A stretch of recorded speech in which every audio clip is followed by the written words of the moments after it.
Saturday. After our Friday behind-the-scenes discussion of William Montague Cobb, we are rerunning our episode on him. Just for the sake of clarity, there is a reference in this episode to an upcoming Saturday Classic about the 1936 Olympic Games. That Saturday Classic already ran back in 2021 when the original episode came out. We are not rerunning that Saturday Classic a second time on a subsequent Saturday after this one. This episode originally came out on February 17th, 2021. Enjoy. Welcome to Stuff You Missed in History Class, a production of iHeartRadio.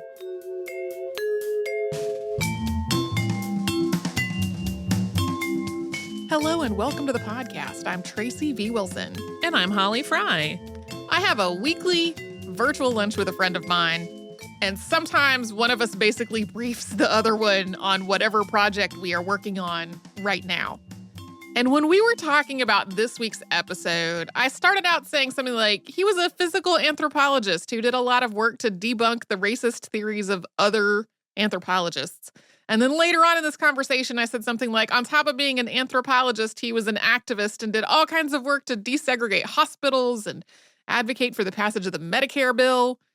And then later on, it was like, oh, and he was also an anatomy professor at Howard. So he was teaching anatomy to a whole generation of Black doctors and dentists. And at that point, my friend said, wait, how can one person do that much? And that's correct. That is a lot. And then on top of that three completely different things, W. Montague Cobb put out a sheerly enormous volume of work. He was also the first Black person in the United States to earn a PhD in anthropology. He was the only Black American working at that level in the field for decades.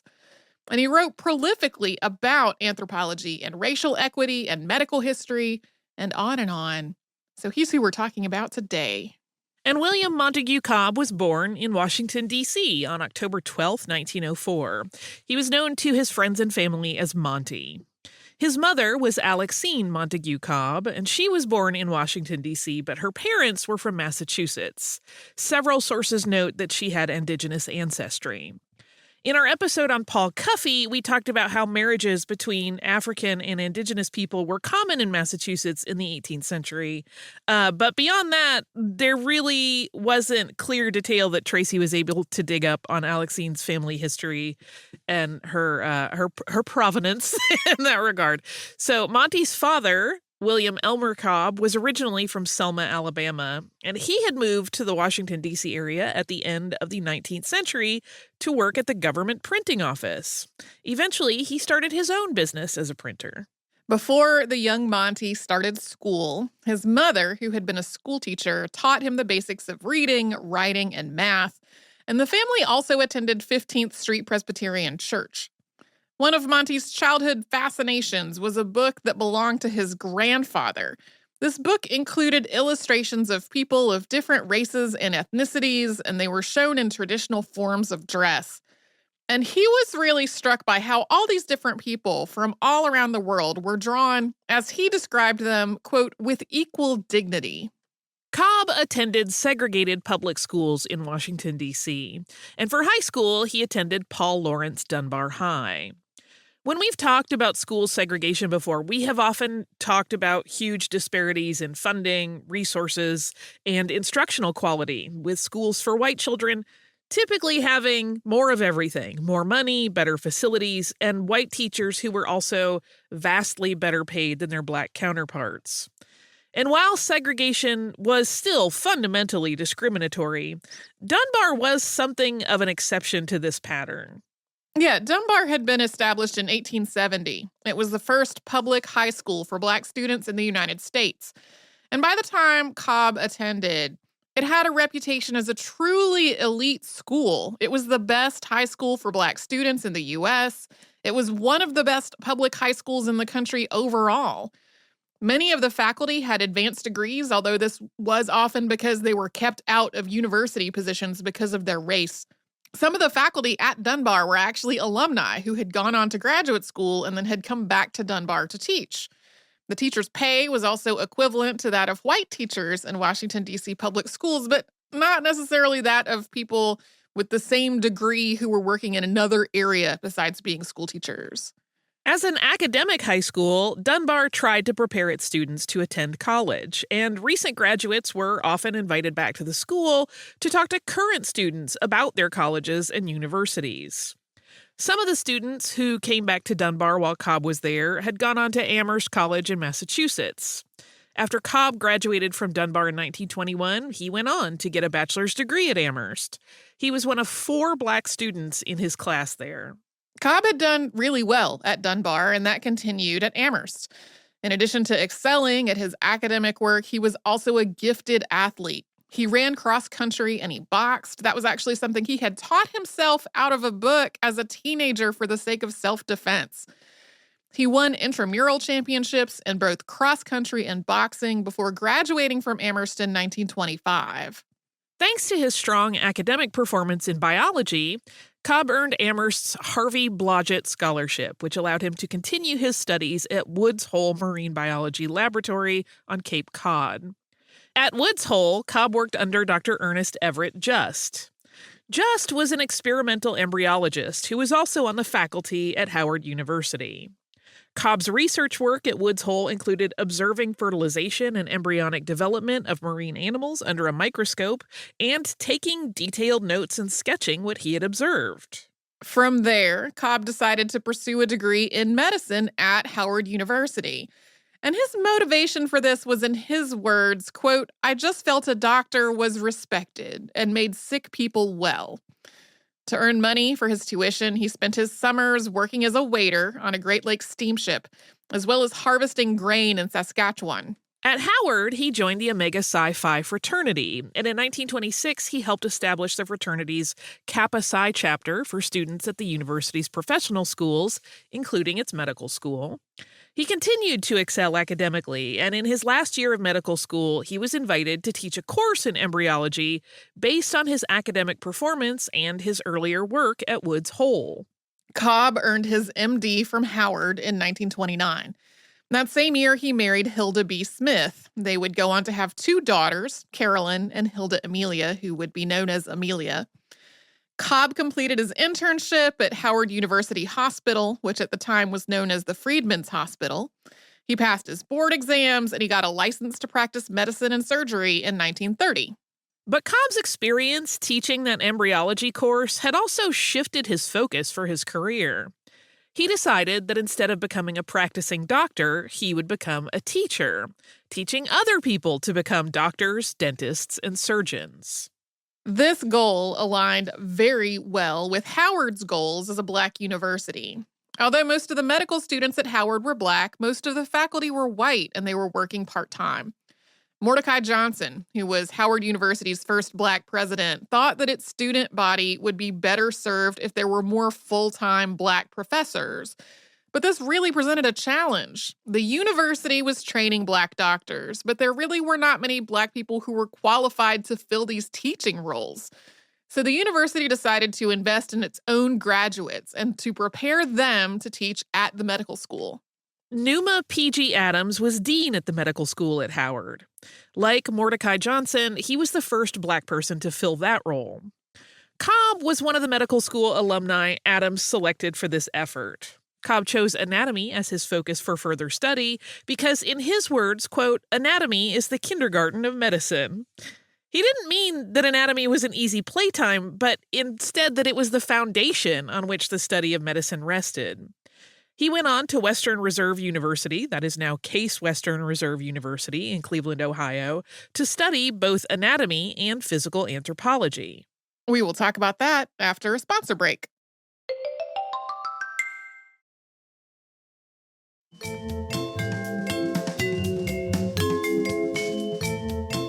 Anthropology is the study of humanity, and today the field of physical anthropology is largely focused on human evolution, including genetic research into humans and our hominid ancestors.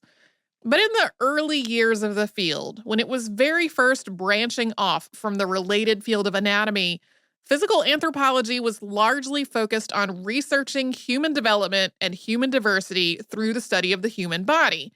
And a lot of that research tried to categorize humanity into different races. One of the earliest figures in this research was German anthropologist Johann Friedrich Blumenbach, who is sometimes called the father of physical anthropology. His study of human anatomy, particularly the cranium, led him to propose that all of humanity could be divided into 5 races, and he defined those races as Caucasian, Mongolian, Malayan, Ethiopian, and American. In the U.S., physician and anthropologist Samuel Morton started collecting skulls meant to represent each of those races, and he started doing that in 1830. This work led him to build a huge collection of skulls, measuring them and drawing conclusions based on those measurements. A lot of this work was explicitly racist.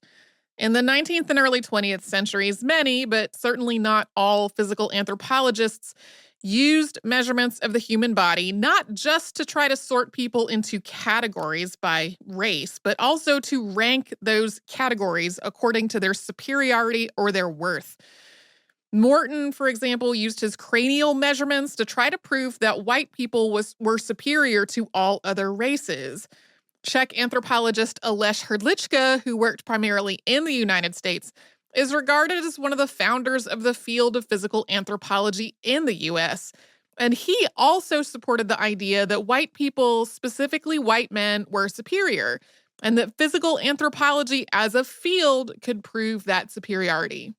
An outlier in all of this was Thomas Wingate Todd, professor of anatomy at Western Reserve University Medical School. Todd's own work in anatomy and physical anthropology led him to conclude that race did not influence brain development and that the racist conclusions his colleagues had drawn from things like skull measurements were baseless. His research suggested that physiological differences that fell along demographic lines were due to social and environmental conditions, not to innate race-related traits that conferred some kind of superiority. He was deeply critical of Hrdlička's conclusions about the supremacy of white men. Thomas Wingate Todd was also William Montague Cobb's mentor at Western Reserve University and his PhD thesis advisor. While at Western Reserve, Cobb worked at the Hammond Museum of Comparative Anatomy and Anthropology, and he embarked on a massive survey of the skeletal collections that were available for anthropological research. This included the Hammond Todd collection at Western Reserve and collections that were held at the U.S. National Museum, which is now the Smithsonian. The curator of the collection at the National Museum was Aleš Hrdlička. As a side note, in his later years, Cobb speculated on why Todd, who, as we said, was his thesis advisor, had sent him to work under Hrdlička on this project in spite of knowing about that man's racist views. One reason was just physical proximity, since the National Museum's collection was in Washington, D.C., where Cobb lived and had lived for almost all of his life. But Cobb also concluded that another reason was that Todd just wanted to see how Hrdlička would square Cobb's intelligence and academic excellence with his views of people with African ancestry as inferior. Although Cobb describes Hrdlička as generally treating him with outward respect, he also describes him as, quote, inventing a reason why he was different from other black people. That, in Hrdlička's word, Cobb's, quote, vigor stemmed from his multiracial ancestry. Cobb finished his PhD in anatomy and physical anthropology in 1932. That made him the first black man in the United States to earn a PhD in the field of anthropology. His dissertation was published the following year under the title Human Archives. And in addition to it detailing the research collections in Cleveland and in Washington, D.C., this dissertation also surveyed methods for documenting, processing, and preserving these types of collections. So Cobb's goal with this dissertation was not just to meet the requirements for his PhD, it was also to give him the foundational knowledge that he would need to establish such a research collection at Howard. As we said earlier, the field of physical anthropology was brand new at this point. It was so new that the first meeting of the American Association of Physical Anthropologists that Cobb attended was only the second one ever to have been held, and Cobb was really the only black voice in the field until the 1950s. After completing his PhD, Cobb returned to Howard as planned. although he often spent summers working with the collections at Case Western and at the Smithsonian. He also did extensive research into the human cranium and connections between the bones of the cranium and the bones of the face. He drew conclusions about how these bones grew and develop over the course of a person's life. One of his discoveries in this research related to the closure of the craniofacial sutures. At the time, one method that researchers used to determine age when they were analyzing a person's remains was to analyze the closure of the sutures of the cranium. And Cobb concluded that this just wasn't a reliable method because a range of biological factors could affect the way a person's sutures closed. At Howard, Cobb spent the next few years both teaching anatomy and establishing the university's Laboratory of Anatomy and Physical Anthropology. His work involved preserving the skeletons that had been part of anatomy students' cadaver labs, as well as keeping meticulous records involving their medical history and demographic data. Cobb continued preserving skeletons for this collection until 1965, for a total of 987 sets of skeletal remains. He also took X-rays, medical records, and demographic data from more than 900 living persons to add to the collection. The W. Montague Cobb Research Laboratory still exists at Howard today, as does this collection. And in terms of skeletal collections, it's unique. Along with remains from the New York African Burial Ground that are also at Howard, the Cobb collection is the only such collection of skeletal remains housed at a historically Black university. And it's also unique in terms of the skeletons themselves. They represent the skeletal remains of people who donated their bodies to the university or that the university purchased. So overwhelmingly, they represent Black residents of Washington, D.C., who died between 1931 and 1965. So in addition to what they represent in terms of the study of human anatomy, physiology, and anthropology, they also represent a source of information specifically about the Black population of Washington, D.C. over more than 3 decades. In 1942, Cobb became a full professor at Howard, and in 1949, he was named chair of the anatomy department. That's a role that he held until 1969. As a professor, he became known for taking an interdisciplinary approach to the subject. He recited poetry to illustrate concepts, and he played the violin while students worked on their dissections. He also thought basic skills in drawing were critical to studying anatomy, that understanding proportions and representations would give students a fuller understanding of the human body. Students would draw a human figure and its skeletal structure, then fill in the remaining anatomical features layer by layer. So this method of anatomical study through drawing was popular in anatomy classrooms at the start of Cobb's career. But by the 1960s, it had really fallen out of favor. And in 1969, first-year medical students at Howard launched a protest against Cobb, both as an anatomy professor and as the chair of the Department of Anatomy. Students felt that his anatomy classes were too theatrical and too free-form, and they were not focused on preparing them to pass their board exams. Whereas to me, I'm like, you get to learn art with your science? That's amazing. Clearly different priorities. Although Cobb was removed from his position as department chair after this, 58 members of the faculty signed a petition protesting this removal. In the end, Cobb was named Howard's first distinguished professor. That's a role he held until 1973, when he reached the school's mandatory retirement age of 70. A dinner held in his honor that year was attended by many of the same people who had protested against him in 1969, students who were now in their last year of medical school. According to Cobb's colleague Charles H. Epps, who would later be named dean of the medical school, by this point, many of the students felt that they hadn't been entirely fair to Cobb in their earlier protest. Yeah, there was also some discussion that he was sort of the most high-profile person in the medical school, and so it made him an easy target for students who sort of felt the whole medical school system was too paternalistic and became like an emblem of all of the frustrations of the students at the time. After his retirement, though, Cobb held the title of Distinguished Professor Emeritus, and he continued working at 12 other colleges and universities by doing guest professorships. By Cobb's own count, he taught anatomy to as many as 6,000 medical and dental students, most of whom were Black, over the course of his career. And we're going to talk about his work outside the anatomy classroom after we first pause for a sponsor break.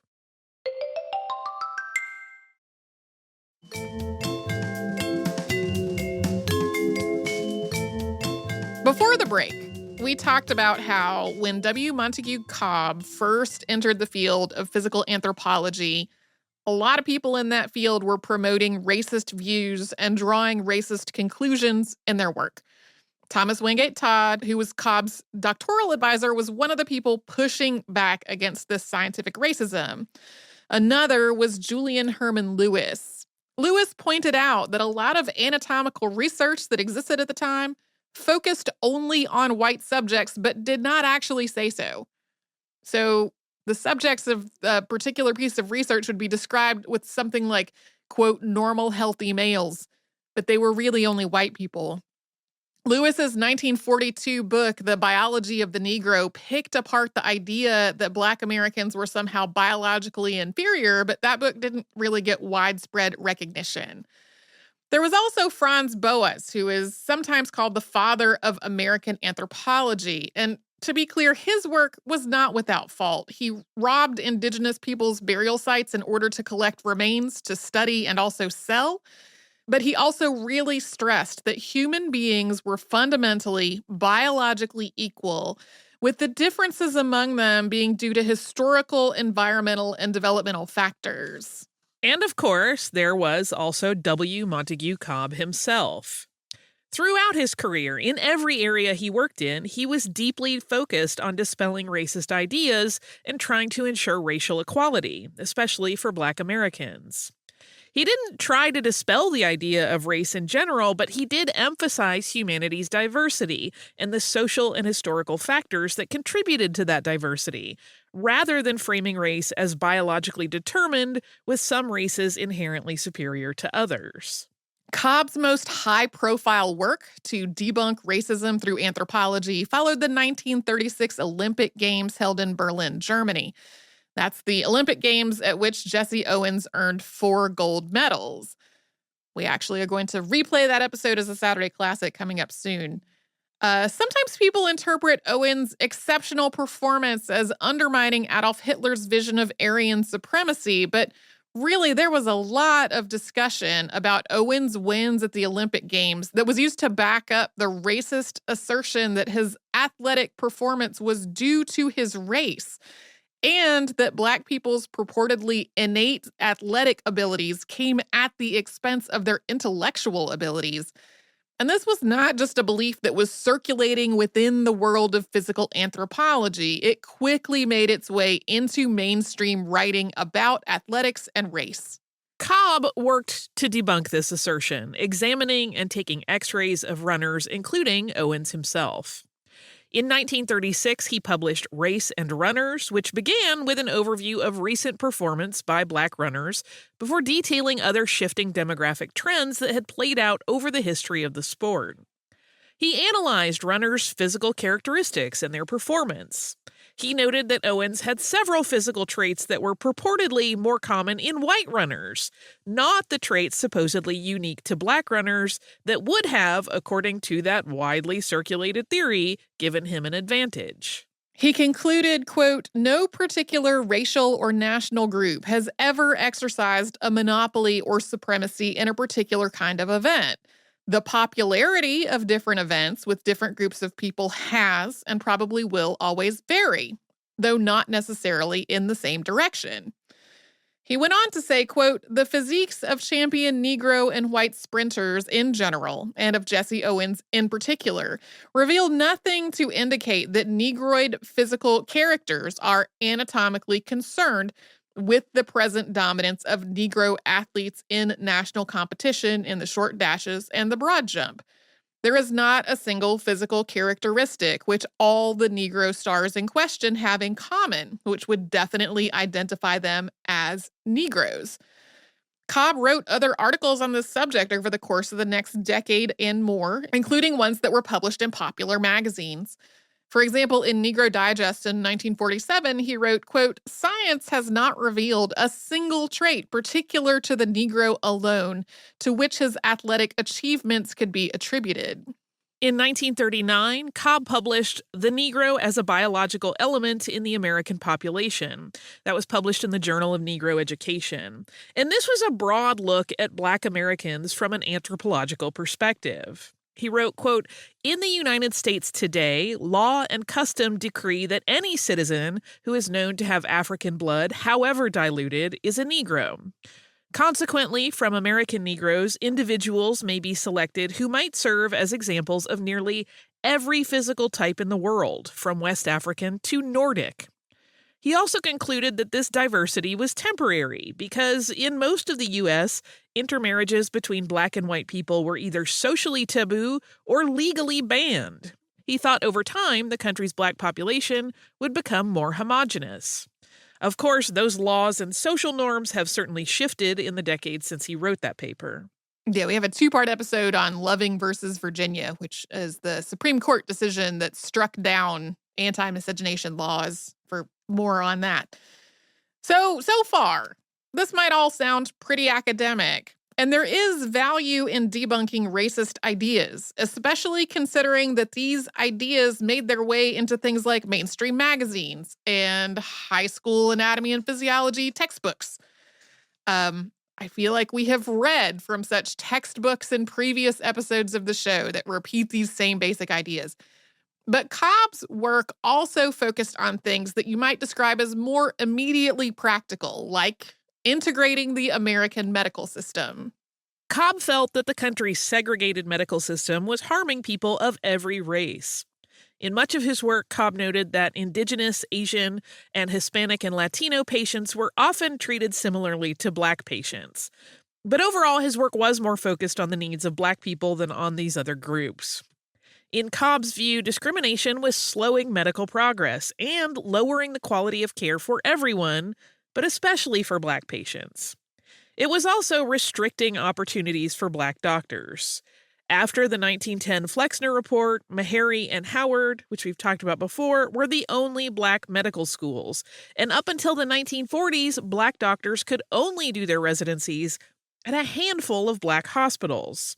Afterward, they could only work in those same hospitals or in private practice, and this was holding back the entire medical field. So Cobb started this integration work in the 1940s by advocating for Black doctors to be accepted on staff at white hospitals and to be allowed admission into whites-only professional societies. This included the Medical Society of the District of Columbia and the American Medical Association. There had been other organizations established for Black doctors because of this exclusion. That included the Medico-Chirurgical Society of the District of Columbia that had been established for Black physicians in 1884, and the National Medical Association, which was established in 1895. He also wrote specifically about workplace and social factors that affected Black nurses, noting that Black people had historically performed critical and often dangerous and unpleasant work during emergencies like wars and disease outbreaks, but then were denied the dignity of the title nurse because of their race. He traced that history through to nursing schools and professional associations excluding Black people. In 1957, Cobb helped organize the first Imhotep National Conference on Hospital Integration, which was focused on integration all through the hospital system. The patients, the staff, the administration, the residents and interns at teaching hospitals, all of it. This conference was named for Imhotep, who was advisor to the 3rd dynasty pharaoh Djoser, who we've talked about on the show before, and later was worshipped as an Egyptian god of medicine. This conference was sponsored by the National Medical Association's Council on Medical Education in Hospitals, by the NAACP's National Health Committee, and by the Medico-Chirurgical Society of the District of Columbia. It was held annually until 1963. The conference became less necessary after the passage of the Civil Rights Act of 1964, which Cobb had aggressively supported. Title VI of the Act reads, quote, "No person in the United States shall, on the ground of race, color, or national origin, be excluded from participation in, be denied the benefits of, or be subjected to discrimination under any program or activity receiving federal financial assistance." Then another law that Cobb supported made that title apply to hospitals all over the country. That was the Social Security Act amendments, also called the Medicare and Medicaid Act of 1965. Basically, Medicare provided hospital insurance and medical insurance to people age 65 and older, and Medicaid provided medical assistance for people with low incomes. So the passage of Medicare and Medicaid meant that essentially every hospital in the United States would be accepting federal financial assistance. In other words, together, the Medicaid bill and the Civil Rights Act essentially made hospital segregation illegal nationwide. This was one of the reasons the American Medical Association had opposed the Medicare bill.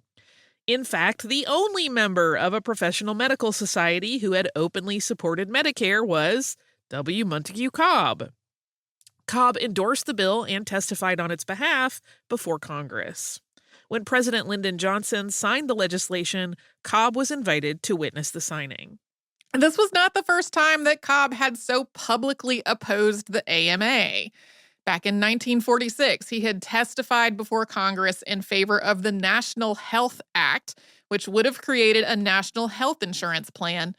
Cobb endorsed the bill on behalf of the NAACP before Congress, and he described the bill as having the potential, quote, to close the gap between advances in medical technology on the one hand and the social and economic arrangements by which medical services are made available on the other. In his testimony, he described health conditions in the U.S. as, quote, far from satisfactory, with, quote, the plight of the Negro worse than that of the white. The AMA opposed this legislation and inaccurately branded it socialized medicine. It ultimately failed. Cobb's advocacy for Black doctors and other Black professionals also extended beyond their day-to-day working environments. In 1955, the American Association for the Advancement of Science held its conference in Atlanta, Georgia. Cobb vigorously opposed this choice of venue because Atlanta's hotels were segregated. The AAAS worked out a compromise, which was for Black attendees to be allowed into the host hotels for meetings, but not as overnight guests. Instead, they would stay at Atlanta University. Cobb boycotted the meeting, and the next year the AAAS implemented anti-segregation policies for its conference locations. Yeah, like a lot of the compromises we've talked about on the show, this is not really a compromise. No. And the people it was offered to were like, are you kidding me? Cobb advocated for the same change at the American Association of Anatomists 2 years later. In 1965, he traveled to Selma, Alabama to support the physicians who had volunteered to offer aid during the Selma to Montgomery March. These are really just some of the biggest highlights of W. Montague Cobb's career. He served as president of the Medico-Chirurgical Society of the District of Columbia from 1945 to 1947, and then again from 1951 to 1954. He served as editor of the Journal of the National Medical Association for 28 years, starting in 1949, and during that time, he helped expand it from a temporary publication of the NMA to a respected medical journal. In 1957, he was named president of the American Association of Physical Anthropologists. He served in that role for 2 years. In 1965, he served on the executive committee of the White House Conference on Health. He was the executive president of the NAACP from 1976 to 1983, and he was on the NAACP board for 31 years. Over the course of his career, he wrote more than 1,100 papers in his field, as well as a series of 200 biographies of Black doctors. And for most of that time, he also taught anatomy and chaired the anatomy department at Howard University. I am exhausted just reading that list. So much. Cobb's wife, Hilda, died in 1976. They had been married for 47 years. A year later, Cobb played the role of W.E.B. Du Bois in a production called Without a Doubt at the Kennedy Center. This production was something his daughter, Amelia Cobb Gray, had compiled and directed, and this was his stage debut. In 1980, Cobb was awarded the Henry Gray Award from the American Association of Anatomists, which is its highest award. Cobb continued his advocacy into his very last years. In 1982, the YMCA planned to close its Anthony Bowen branch in Washington, D.C. And this was in Cobb's childhood neighborhood, and it had also been the first branch that the YMCA had established for Black members. Cobb argued vocally against this closure, both because of the branch's historical significance and because the neighborhood itself was desperately in need of recreation and other services. The YMCA ultimately agreed not to close the branch, but it did move it into a different facility, citing the original building's disrepair. In 1990, W. Montague Cobb was awarded the American Medical Association Distinguished Service Award. He died on November 20th of that same year at the age of 86. In his own words, quote, "When I go down, I hope I'll go down still pushing for something in the forward direction." That is mind-blowing levels of achievement. I feel Yes. so lazy.